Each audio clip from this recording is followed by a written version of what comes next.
നമുക്ക് ഇവിടെ എക്സാംസ് ഒക്കെ എഴുതുന്നിട്ട് പുറത്ത് പോയിട്ട് നമ്മൾ ഫ്ലൈ ചെയ്യാം. അതെ, ഫ്ലൈറ്റ് അവേഴ്സ് പുറത്തുനിന്ന് നമുക്ക് ഉണ്ടാക്കാം. ഇന്ത്യയിലുള്ളതിനെക്കാട്ടി ചീപ്പാണ് കുറെ സ്ഥലത്ത് ചീപ്പാണ്. ഇന്ത്യയിൽ ഇപ്പോൾ ഭയങ്കര എക്സ്പെൻസീവ് ആയിക്കൊണ്ടിരിക്കുന്നുണ്ട്. കാരണം ഇവിടെ ഇതിന് ഉപയോഗിക്കുന്ന ആവിഗ്യാസ് 100 എന്ന് പറയും, ലോ ലെഡ് ആയിട്ടുള്ള ഫ്യൂല്, ഏവിയേഷൻ ഗ്യാസ്. ഇത് വരുന്നത് നമ്മുടെ ഈ UAE മിഡിൽ ഈസ്റ്റ് ഭാഗങ്ങളിൽ നിന്നാണ് വരുന്നത്. ഇത് സ്റ്റോർ ചെയ്യാൻ ഒരേ ഒരു ഫെസിലിറ്റി ഉള്ളത് മുംബൈയിൽ നിന്നാണ് ഇവർ ഡിസ്ട്രിബ്യൂട്ട് ചെയ്യുന്നത്.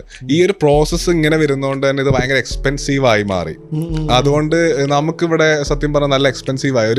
ഒരു ഫ്ലൈയിങ് ഇപ്പോൾ ഒരു 1 hour ചെയ്യണമെന്നുണ്ടെങ്കിൽ ഞാൻ പഠിക്കുന്ന സമയത്ത് 9,000 സംതിങ് ഉണ്ടായിരുന്നുള്ളൂ. പക്ഷെ ഇപ്പൊ നിയർലി 20,000 ഒക്കെ ആയി. അപ്പോൾ അത് ഭയങ്കര എക്സ്പെൻസീവ് ആയി. അത് ഡബിൾ ട്രിപ്പിൾ ഒക്കെ ആയി. 1 hour അല്ലേ? 1 hour fly 1 hour fly 200 complete ചെയ്യണം. അത് 200 കംപ്ലീറ്റ് ചെയ്ത് പ്ലസ് ഒരു മൾട്ടി എഞ്ചിൻ റേറ്റിംഗ് കൂടി ഉണ്ടെങ്കിൽ ബെറ്റർ. എന്നാൽ പിന്നെ നമുക്ക് ഫാദർ റേറ്റിംഗ് ചെയ്യാൻ വേണ്ടിയിട്ട് നമുക്ക് പിന്നെ അത് മതി.